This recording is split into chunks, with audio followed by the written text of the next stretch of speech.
Good afternoon and welcome to Eat Lunch Give. My name is Kay Calvert and I'm the board chair at Women's Lunch Place. Thank you for taking the time to attend our virtual luncheon and thank you for your support. Before we get started, I'd like to talk a little bit about who we are and what we do. Women's Lunch Place opened in 1982. We've grown considerably over the years, but our mission and vision remain largely the same. Our mission is to be a safe, welcoming day shelter community, providing nutritious food and individualized services for women who are experiencing homelessness or poverty. We meet our guests where they are and treat them with dignity and respect. We envision a world where every woman has access to safe, affordable housing and 3 nutritious meals a day. Here are some of the services we provide our guests. We create hundreds of healthy meals each day, served in our dining room at socially distanced tables or curbside in to-go boxes. We are still delivering 1,000 meals per week across the city to partner organizations in need. Our amazing direct care staff work each day to build relationships with guests and provide emergency clothing, hygienic essentials, and fresh laundry, among many other services. Skilled advocates, on-site and remote, address both short-term and long-term issues. These include housing, domestic violence, accessing benefits, job searches, and much, much more. Healthcare, ranging from first aid to primary care, is offered free of charge by our partners at Boston Healthcare for the Homeless program. And very soon, our Creative Expressions program and Resource Center, which have been operating remotely, will reopen in person. In April, we returned to our signature restaurant-style service in the dining room. We continue to celebrate these successes and are focused on fully restoring our community. Our journey last year was one we couldn't have prepared for, and the road to this moment was long and challenging. The strength and resilience of our guests has been truly inspiring to witness. As you can imagine, the pandemic caused even further damage to their quality of life as rates of hunger and housing insecurity skyrocketed. Despite the enthusiasm and excitement at a return to normalcy, we're keeping a keen eye on the challenges that lie ahead. Today, even more women are experiencing homelessness and poverty, and they need our help. With your support here today, we can continue to expand our services and meet the rising demands. I would now like to thank and welcome our co-chairs, Lillian Sanikas and Pamela Abega. Hi everyone, I'm Lillian Sanikas, Advisory Committee Member at the Women's Lunch Place. And I'm Pamela Abega, also on the Advisory Committee at WLP, and we're honored to be able to welcome you to Eat Lunch Give as a co-host of this event. Thank you all so much for joining us today. The money donated through this fundraiser directly supports the community that Women's Lunch Place serves, with a specific focus on the growing issue of food insecurity. Food insecurity has quadrupled since the start of COVID. When someone is food insecure, it means they have little to no access to affordable, healthy meals. Our work in ensuring that guests have the sustenance they need to improve their quality of life has never been needed more than it is right now. Today, you'll get to step inside the Women's Lunch Place Shelter and Advocacy Center and hear about the need that we're seeing from staff members of each department. Not only will you get to spend some time inside WLP, you also visit the kitchen of James Bird, award-winning chef and longtime Women's Lunch Place supporter, Anna Sortun, the recipient of this year's Women Who Give Award.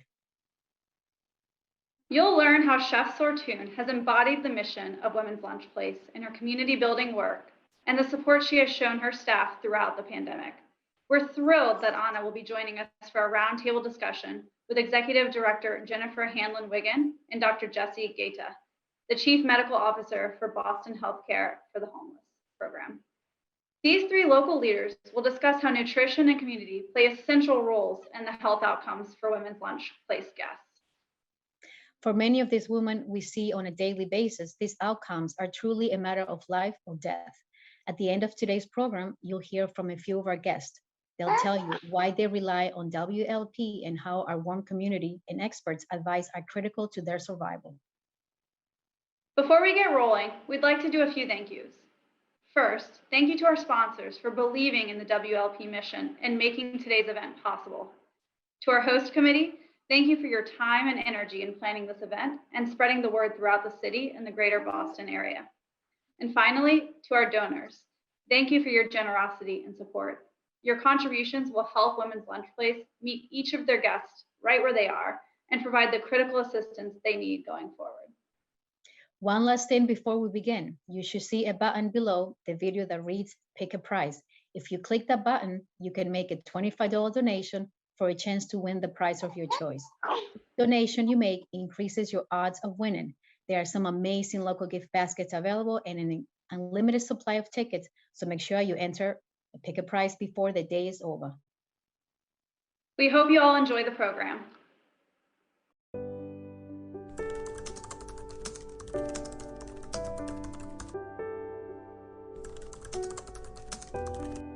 When I think about the women that we serve, I'm always thinking about the increased demand for our services and how we can continue to meet that need. We have so many women coming to us with such critical need. Our women are experiencing homelessness, a lot of them mental illness, substance use, a history of trauma, now all of that on top of a global pandemic. And so they're experiencing so much, and we just want to continue to be able to meet that need, which means individualized services for each woman who comes, making sure that everyone is safe and comfortable, accessing the services that they need. And again, it's just continuing to meet that growing demand. I think Women's Lunch Place is really uniquely positioned to meet those needs because we're so low threshold, barrier free. Anyone who wants to access services is able to come to us. We're not turning anyone away. There's no set time limit for services. We've known some of our ladies for many, many years. When I think about Women's Lunch Place staff, I just think about incredibly dedicated, hardworking, compassionate people who are really here because they want to be. And I think our ladies know that, they feel that. It helps us form relationships with them, that we start to build trust. Our staff's incredible. I could go on, but we're always looking at training. We're looking at increasing capacity and having new skills on board. But I don't have to worry about our staff. So we would decide who would approach the guest, and then the guest would, walk slowly over to the guest. Hey, how are you doing? What's your name? Sometimes, because some like to keep anonymous, they'll give a fake name, or they'll just be like, I'm just here, and we'll be like, okay, are you hungry? Do you need a shower? Let me show you around the place. And depending on what the responses are, if they are eager to be immersed into our community, then we can work super quickly with them. But if not, then it would be a thing of feeling them out and trying to meet them where they're at. So if they only want to just come in for a meal, then we let them be. And then, we'll come and talk and let them know that whatever their needs are, please come and look for us. It doesn't have to be right away, but do come and see us, and we'll try to take care of what needs to happen. A lot of times it takes us to continuously approach them. So even if it's uncomfortable, you just want to continue to check in on them, make sure, because one day they are going to open up and let you know what their needs are. It's just a matter of feeling comfortable, and that's our job, is to kind of welcome them with open arms so that they know that they are truly in a safe place. I do have a personal story from like 2 years ago, and I did work with a guest independently, and she was out by the dumpster in the back, and she would only sit back there, and we would come in and I would say hi. She would never respond. So it took me coming in every morning and saying hello to her, and her having her Dunkin' Donuts cup that she found, and just asking to get some coffee. So I would get her the coffee, and then she got so comfortable she would come in to get the coffee, and would sit at the table. And from there it turned into, hey, after you have your coffee, how about a shower? And she's like, why not? So the shower turned into, you want some clean clothes? Yes. And so it took about a year and some change to get her to where she felt comfortable enough to not only wash clothes, shower, but to ask for help and actually get someone to work with her to get her house. And so now she's in a room. She's happy. She walks around. She comes and sees us every so often. But more often than not, she's just, enjoying life, and she seems very well. And every time I see her, I just want to make sure that she's okay. So I'm like, anything you need? She's like, you guys helped out a lot. There's nothing that I need at the moment, but if I do, I know to come to you all. So yeah, that makes me super happy because she's not very vocal, but the times that she does let you know that she's grateful is in few words, and you can see it in her face, and I think that's enough for me. So some of the challenges that our clients face in seeking affordable housing is that there is just a lack of affordable housing. We're also discussing that some of our guests also have evictions on record. Some have criminal backgrounds, and at times many of our clients have a low credit score that impacts their ability to secure housing. I think what makes our advocacy department so amazing is that we're able to work through some of these complex issues by sealing criminal records, boosting up credit scores, and also collaborating with other agencies in securing affordable housing. But at the end of the day, we just never give up on our clients. And that's what makes it so rewarding when we're able to see our clients in their own apartment, living the life that they were supposed to live.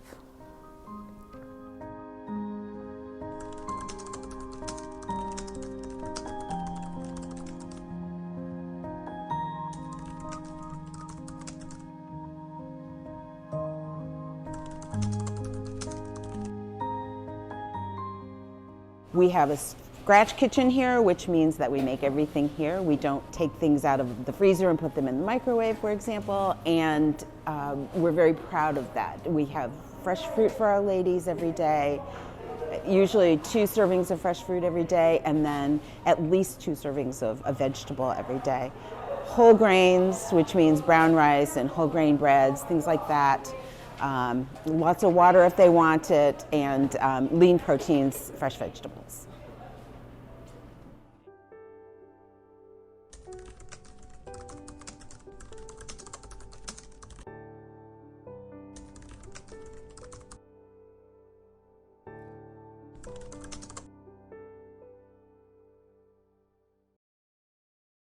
I'm Jennifer Hanlon-Wigan, Executive Director at Women's Lunch Place. I'd like to thank everyone who is joining us for this fundraiser and contributing to our cause. This is a pivotal moment. The women we serve are currently faced with obstacles that will be nearly impossible to clear without our help. The work we are engaged in with our guests could not exist without you and the incredible network of support that we have at Women's Lunch Place. Today, we have the pleasure of honoring a special member of our community with this year's Women Who Give Award. Traditionally, this award is given to a local woman who embodies our mission and works tirelessly to strengthen those around her. I am so pleased to present the 2021 Women Who Give Award to Chef Anna Sortun. Anna has been a longtime supporter of Women's Lunch Place, most notably as the celebrity chef at one of our signature supper club dinners. Like many leaders in the food industry, Chef Sortun has navigated massive challenges over the past year. While many other businesses closed their doors, Anna made the tough decision to shift her operations and remain open. She prioritized her staff and her customers and showed the type of strength, resilience, and hope that we value so highly at Women's Lunch Place. We admire Anna's decision to struggle through the adversity. This is a choice we witness every day at Women's Lunch Place. Despite personal and systemic barriers, our guests decide to persevere. Anna is also a community builder, and like us, her community was jeopardized in so many vital ways. As we emerge from COVID with newfound strengths, we expect to see Chef Sortun continuing to represent Boston on the national stage as a strong, smart, fearless, and creative woman who puts her people above all else. We are incredibly proud of Chef Sortun for making it through the worst of the pandemic, and we are so glad we can once again join her in her beloved restaurants, Oleana, Sofra, and Sarma. Congratulations, Anna, and thank you for all that you do. I'm Anna Sortun, and you're at Oleana Restaurant in Cambridge. I remember a very key person on our team saying, kind of scratching her head and wondering, what are we going to do? What are we going to do? And I said, well, we're going to do takeout, of course. And she said to me, well, what's the point? And then I thought like long and hard, and I was like, really? Like, what's the point? Like jobs, and this is what we do. This is all we do. And if we have to do takeout to get through this, the point is to keep people's jobs. And so that really was my and my business partner's motivation to keep going, because it wasn't just about doing what we love to do. Obviously, it was more about jobs and people being okay. And then there was a point where we were worried about many people who weren't able to collect unemployment, who were delayed in collecting unemployment, trying to raise money and look after them. But without jumping into takeout, it wouldn't have been possible. We would have just closed. For me, it was always really clear that we needed to try to figure it out, and that I wasn't ready to just me personally, in the situation that we were in at that time, I wasn't ready to just close for a few months. I know that a lot of people didn't have a choice, and I feel really lucky that we even could consider both. But I think above all, what was our motivating factor a year ago today, in April, was jobs.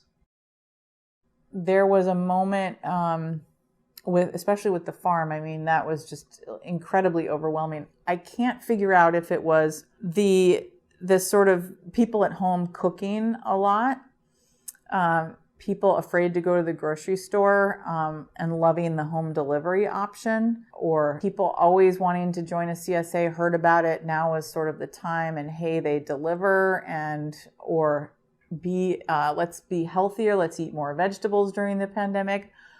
Or the planet and the whole sort of the big little farm scenario where, hey, if we buy from a local farm, we are actually contributing to something that helps the planet, sort of the anti-global warming situation. If we can do that, then we've actually done way more than just recycling. We've really committed. So I think like between those, I couldn't really get to the bottom of it. But what I was feeling was the biggest sense of community I've ever felt in my life. And then when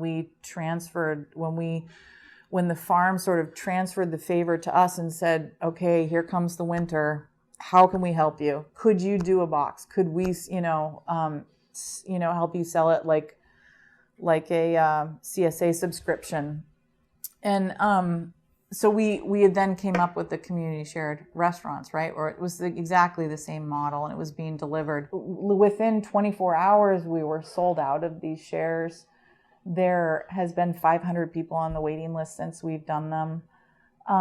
The first couple weeks I was doing them, when we were packing them, I was literally in tears thinking, oh my God, these people have promised. They basically promised to eat our food once a week for 3 months. That's like huge.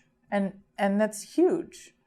And what if they want Chinese food? Or what if they've made this commitment, right? Or what if they've got, all these vegetables to cook from Sienna Farms? And anyhow, it was very moving, but I think we, just like that feeling of community with the farm, we sort of live and breathe that there. And that's what the farm really relies on to sustain itself. But we really felt that sense of community.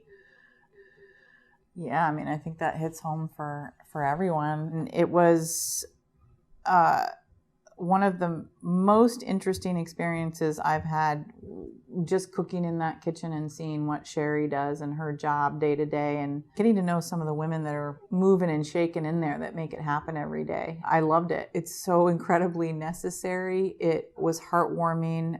It was delicious. It was fun. It was funny. Everybody had a great time. It's another example of togetherness, but I honestly think it is the mission and philosophy, but it's also the amazing ladies that are there right now that are leading it and moving it and shaking it and doing what, they obviously have a great time working together. And I think it shows. People that have supported Women's Lunch Place, especially during this time, I cannot imagine a more need for these women than now. Being able to go someplace where they feel safe, and they're, with all the anxiety in the air and all the virus challenges on top of the challenges that they already have, to be able to have this place be so sacred and still available to them, I think is pretty. I mean, everyone who's helped is literally a form of an angel or something. It's lots of gratitude for that, for sure. Thank you, Anna, for sharing some of your time with us and for joining us for the next part of our presentation today, a roundtable discussion on nutrition and community health. Joining Chef Sortun and I for the roundtable will be Dr. Jessie Gaeta, the Chief Medical Officer for Boston Healthcare for the Homeless program, our healthcare partner at Women's Lunch Place. Dr. Gaeta has spearheaded numerous initiatives to rethink how we approach care for individuals with complex health conditions, particularly when these conditions are exacerbated by severe poverty, racism, trauma, and social stigma. We are grateful to have the Healthcare for the Homeless staff at WLP every day to address both short and long-term health issues for our guests, as well as to provide access to a full suite of mental and physical health services. I am thrilled to have Chef Sortun and Dr. Gaeta with me to discuss the effects that food and community have on our lives. We hope you enjoy the conversation. Well, Anna and Jessie, thank you so much for joining me here today for the roundtable. Thanks for having me. It's great to have you both. Thank you. So Jessie, let me start with you. We are so pleased to be fellow collaborators with Healthcare for the Homeless at the St. Francis House Auxiliary Shelter. One of your case managers shared that a guest told her the meals from WLP saved their life. They said they've never felt better and they even like tofu now. Can you share from a public health perspective the value of regular access to nutritious and, in our case, delicious meals? Sure, and we're so thrilled also to be able to partner with Women's Lunch Place. The value of regular nutritious meals from a public health point of view really can't be overstated. It is like foundational to a person's health to have access to nutritious meals on a regular basis, and that's so unusual for people experiencing homelessness. I was thinking about kind of what typical nutrition looks like for people who are homeless, and even in Boston. If you're getting your meals from shelters, it's often the case that your meals are very high in carbohydrates and very high in fats. And with so many shelters, necessarily getting their food from food banks and donations, and without more resource for nutritious food, the meals that we're often serving people have very high caloric, are very high in calories, and have very little nutritional value. There's very little protein, there's very little minerals and vitamins that are important for so many parts of our health. And even the portion sizes that we tend to give are often a little bit more than they should be, ironically. They're kind of larger portion sizes. I think when we're serving meals at a shelter, we often kind of heap on food because it feels good to give. And on the receiving end of that meal, if you're not sure where your next meal is coming from, you're often going to hoard food. And so there's actually a sort of ironic epidemic of obesity among homeless people. And so I guess all of that to say that I can't really overstate how important nutrition is to a person's health, and that for people experiencing homelessness without regular access to their own kitchen and enough resource to buy healthy food, I think so much of the chronic disease problems that we see elevated among homeless people, even in Boston, cancers, heart disease, diabetes, hypertension, is very related to their inability to access highly nutritious food. Thanks. That's so important. Anna, Well, your business model is obviously not driven by public health concerns. You develop beautiful, culturally centered menus. From ingredients to sourcing, how do you approach nutrition?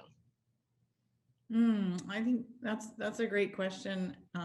It's not too far off. I've always been a real stickler for a philosophy of cooking that, I think when everybody sets out to cook something delicious, the first thing they want it to be is delicious, right? That's all they really care about. Like most of all, it's got to taste good. And that's pretty easy because there's a lot of cheap tricks like Jess was talking about, like fat and sugar is a big one too, right? But I think as somebody who cooks for a lot of different kinds of people every night, I feel like there's a responsibility to do more. And the second thing you would look at when you're trying to achieve something that you're really happy with, right? Besides being delicious, is how it looks. Third thing you might think about is maybe texture. You want something kind of interesting that's like crunchy and soft, or, you might look at that. But the last thing I think people think about, to be honest, when they're trying to achieve something delicious is how they're going to feel afterwards. And that really comes down to, some of the things we try to use, like spices, and also the whole philosophy of Mediterranean cuisine, makes allows you to make rich food without it being heavy. So there is a lot of thought around how people will feel after they eat, but also too on the integrity of the ingredients, being a real driver for us.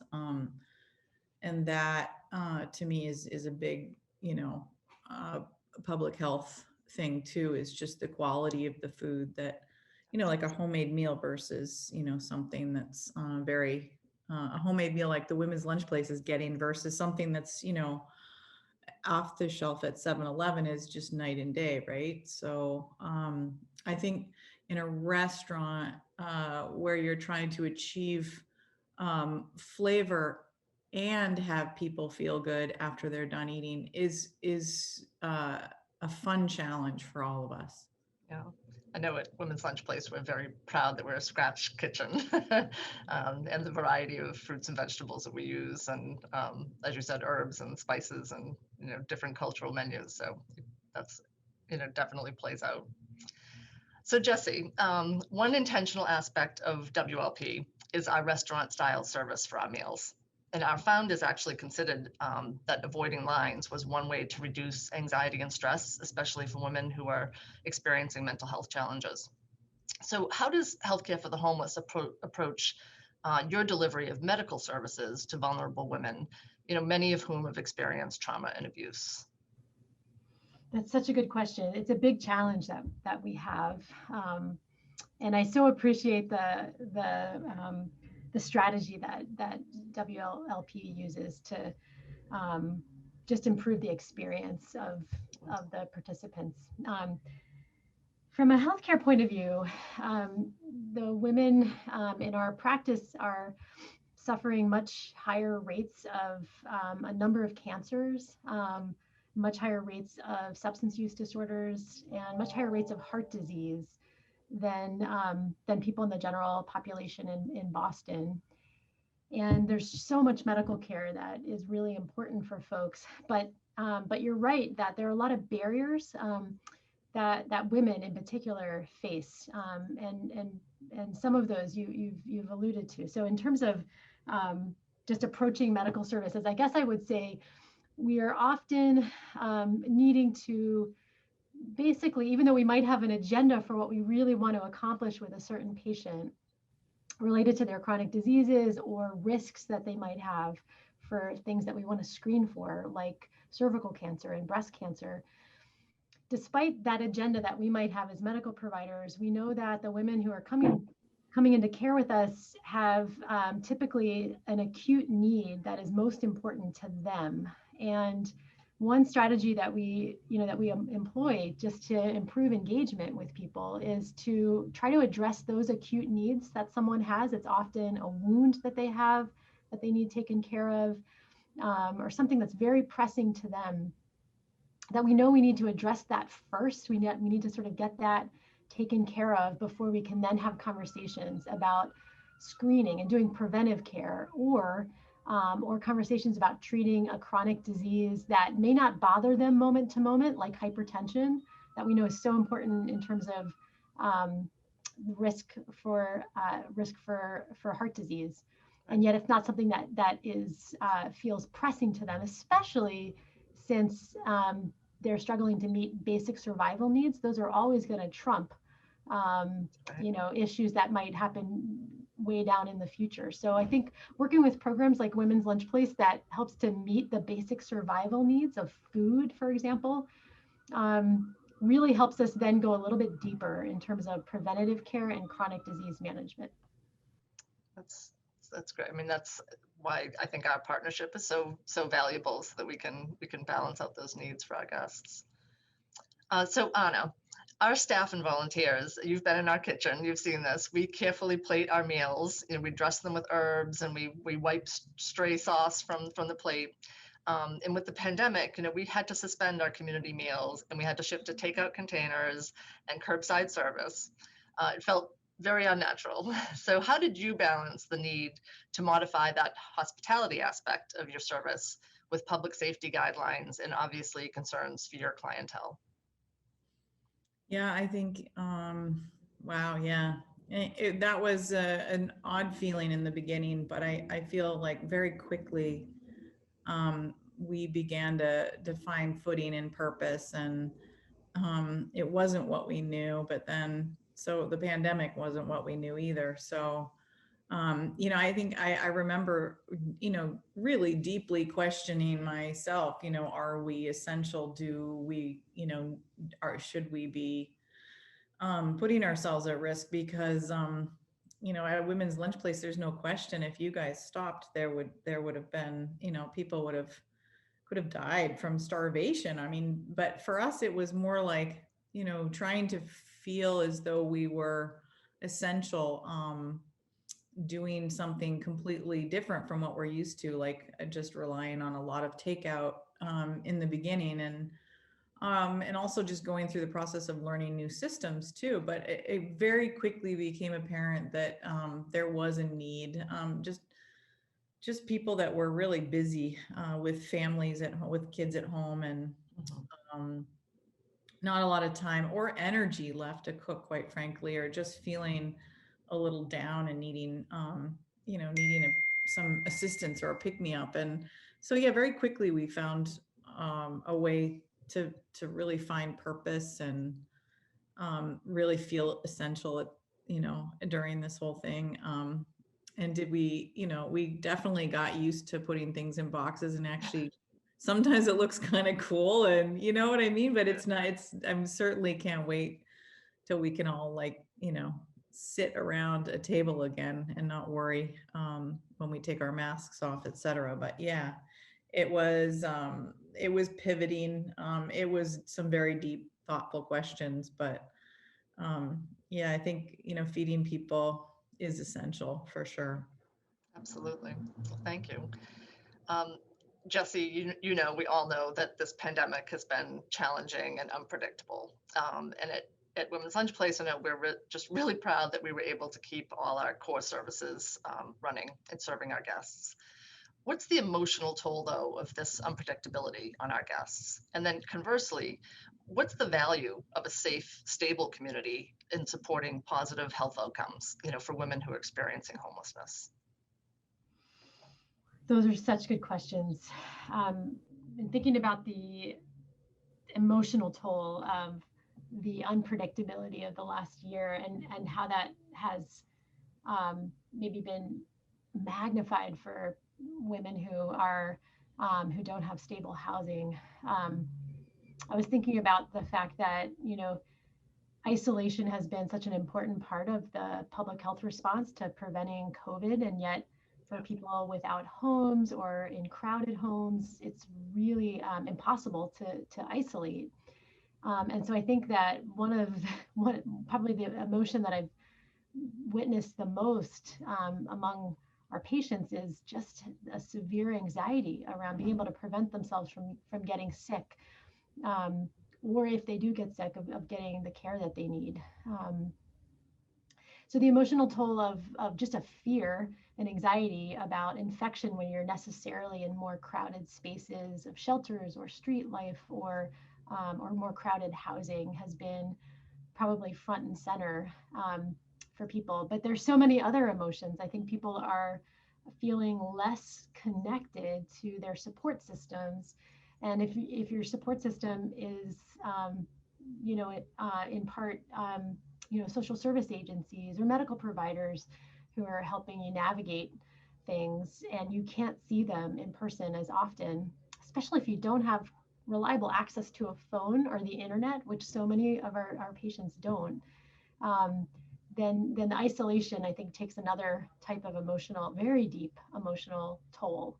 And it's magnified really for people that don't have safe and stable housing. You asked conversely about the value of community right now, and it's just so important. I think it might be the most important thing. I mean, community really at its essence is connection to other human beings, and at a time where you're scared and sad, like, connection to other human beings and community is, there's nothing more important than that. So I think it's just critical. And I'm thinking about the type of community that is provided at WLP. It's a place not only where you can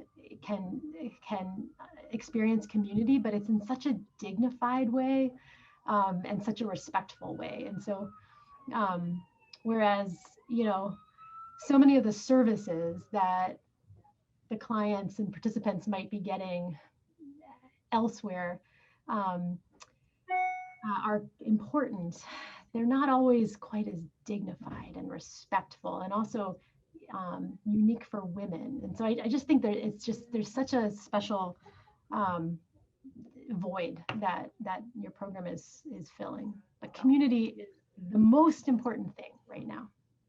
It's so true. And I know for our staff, connecting our guests to technology was really important during this time, and just increasing our outreach. So it is, you can build community in different ways if you have to, but it's vital. You're right. As I sort of reflect back on March 2020, I honestly and truly did not know how and if WLP would make its way forward. There was just so much uncertainty. And I'm incredibly grateful for our creative and resilient staff and all the pivots they made and creative ways that they approached our work. And I'm also grateful for the generosity of our volunteers, our donors, our guests, and our collaborators across the city. And they've really allowed us to survive and thrive. So can each of you share, if and how you've experienced one of those silver linings of a pandemic, and what that was? Maybe Anna first. Yeah, I just think a lot more time to reflect deeply, and a lot more time to appreciate the small things like, where the food is coming from. And I think that was and the planet and things that, we've been sort of, really forced to come to a screeching halt and look closely at everything we were doing, and everything about our choices. And I think a lot of really great things for our businesses. Lots of silver linings, for the hospitality industry and the restaurant industry going forward. Less of a gap between the service staff and the kitchen staff in wages, and a much more sense of oneness in a restaurant and teamwork. Jesse? I had a long list of silver linings. So I'm trying to think about how to narrow it down. Just the sharp focus on inequities that we've seen with COVID infection and deaths among people of color all over the globe, really. But in Boston and in Massachusetts, I think that's a silver lining in terms of just really bringing inequities, racial and ethnic inequities to the forefront, which was predictable, and it was really clear that was going to happen. But I think bringing that into sharp focus has helped us look at so much else in our public health infrastructure and healthcare infrastructure from an equity lens, and that's a major silver lining. Yeah, I agree. That's such an important basis of our work at Women's Lunch Place, and we do feel like there's more community voice and focus on that more than ever. So, well, thank you both so much for joining me. I think it's the best conversation I've had on food and community in a long time, and I know we've been through a lot, but we have a lot to be hopeful for. So thank you for joining us today. Thank you so much. Great to be with you.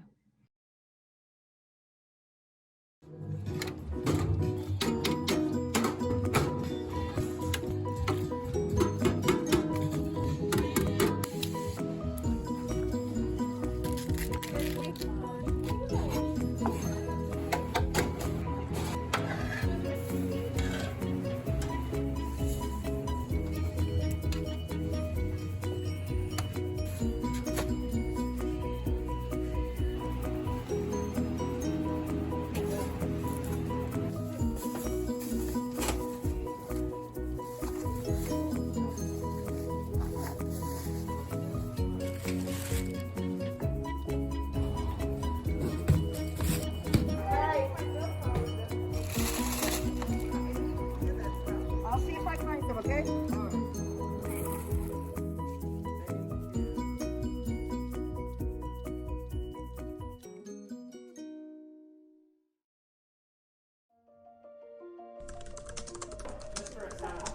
It's so funny, everybody does this same thing with this flower. Yeah.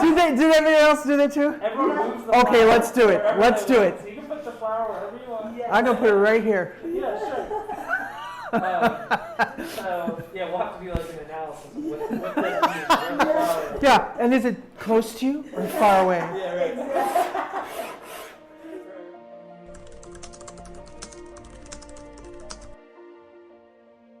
From Women's Lunch Place. Yeah.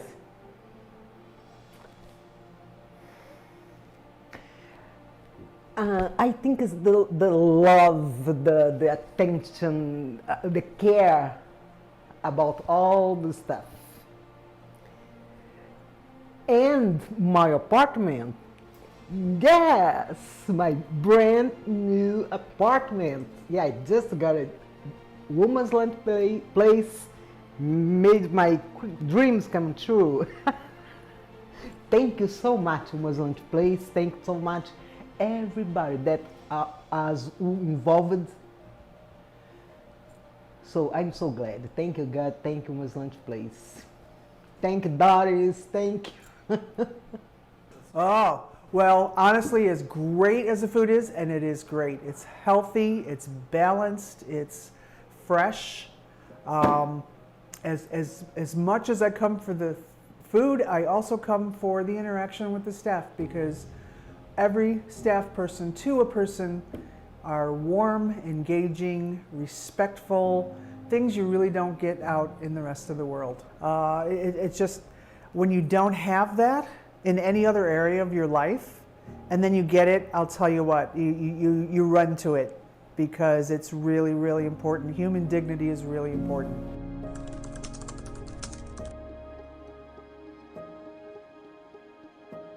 It just takes your worries away until you walk back out the door.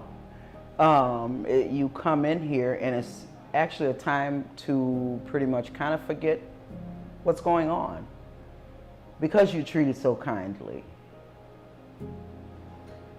Oh, absolutely. I'm always in a better mood. I'm never really in a really bad mood, but it's so funny. Yesterday, I had all these Earth, Wind, and Fire songs running through my head. I'm like, what? Where did that come from? I'm like, duh, they played music here. And they had Bruno Mars, Earth, Wind, and Fire. I mean, just really happy, upbeat music. And so, yeah. Yeah, I'm always grateful. I'm always like, what a lovely group of people, and it just brings me up.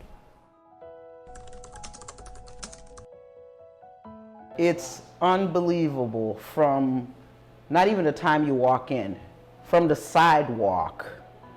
It's unbelievable the kindness that I have received here. And I'm talking about from outside the door. I don't even have to come in to feel good. It's from the sidewalk. And the things you guys do, the way you go about it, the cleanliness of the place. I mean, I'm like, maybe I should be mopping the floor after we eat or something, you know, pay my dues or something, because it's outstanding. I don't think there's anything else you guys could do here to make me leave feeling like I feel. So I was working with Doris about a year or less, I don't know, maybe. And she's so, oh my God, she's, how to say, she's amazing. She's a very, very good person, patient, you know, so yes, she's powerful. When we first came here, everybody was nice to us. They did our laundry, we had breakfast, we sit here for lunch. And to me, this place is like one of the best places in Massachusetts right now for anybody going through homelessness, especially, well, the females, you know. They pampered, you get to get pampered over here. You know, nobody asks to be homeless. Everybody have different problems, you know? So with this corona, things are really bad out here. Bad. This is the best shelter to come. And for any organization out there that wants to give donation, please give it.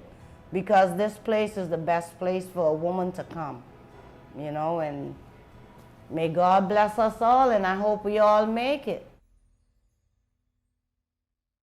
Hi, everyone. We're nearing the end of our program here today, and we can't let you go without talking about the impact you can make right now with the gift to Women's Lunch Place. We'll be running through a few suggested donation levels and the impact they will provide for women experiencing hunger, poverty, and homelessness in Boston. First, a donation of $5,000 will allow Women's Lunch Place's Healthy Meals program to continue scaling up the nutrition they are providing to their community. Right now, WLP is preparing about 200 meals per day at the shelter and another 1,200 per week for delivery to isolated individuals across the city. With food insecurity at an all-time high due to the pandemic, WLP expects to see more and more women turning to them for help. A gift of $5,000 will ensure that we can meet that increased demand and provide sustenance for women who are newly food insecure. A donation of $2,500 will enable the advocacy team to secure and stabilize the housing of the women's WLP serves.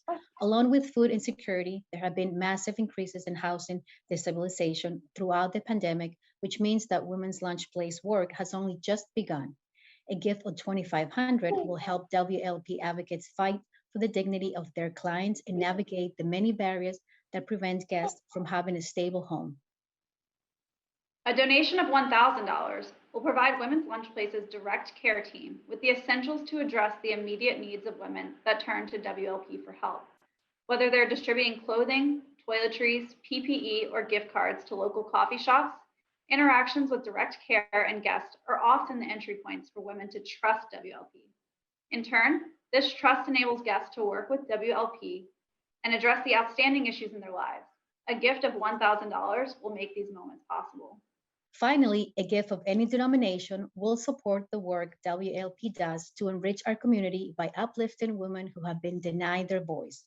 Your gift is a direct action against the inequitable systemic structures that have rendered many of WLP guests unable to provide a healthy life for themselves and their families. Before we move on to the final portion of the program, we want to highlight the power of the Women's Lunch Place community and helping the organization through the past year. It's been a difficult journey, but we have emerged with a renewed commitment to improving the lives of our guests and fostering a judgment-free environment that is warm, welcoming, and available to any woman who turns to us for help. To everyone in the Women's Lunch Place community, we appreciate your kindness, your empathy, and your support. As you have heard today, the need for that support is higher than ever, and we urge you to continue your generosity with the gift to Women's Lunch Place before the night is through. Thank you. As we end our program here today, I want to thank you all for your engagement and investment in Women's Lunch Place. It is through your help that we are able to use evidence-backed methods of holistic care and act as thoughtfully as possible in refining and carrying out our vital work. All signs point to Women's Lunch Place facing an increased demand for our services. As we learned today, the impact of health and community on our lives, and especially the lives of the most vulnerable in our community, is unmatched. We must push forward. The current situation for many homeless women in our city is horrific. Isolation, addiction, and a lack of access to vital resources are only a few of the barriers that these individuals are facing. Women's Lunch Place is uniquely positioned to help these women, and we hope we can count on your continued support so we can offer our services to as many guests as possible in the coming year. To that end, a gift to Women's Lunch Place through the Pick a Prize or Fund a Need button below means so much to our community. For our staff, it validates their tireless efforts across all levels of our programming, from healthy meals to one-on-one advocacy. For our community partners, it allows WLP to collaborate successfully on future projects, like the recent auxiliary shelter with St. Francis House. For our volunteers, it is a reward for their generous efforts, especially as many of them have turned to remote tasks to assist us in COVID-safe ways over the past year. Most importantly, for our guests, your gift shows you understand there is hope, that their strength and resilience throughout the pandemic should be met with compassion and aid. Your gift ensures that in the coming year, they will always have Women's Lunch Place to turn to for a hot meal, a welcoming hand, and expert guidance when and where they need it. Thank you for playing your part in Women's Lunch Place, where food is medicine and dignity is everything. Take good care.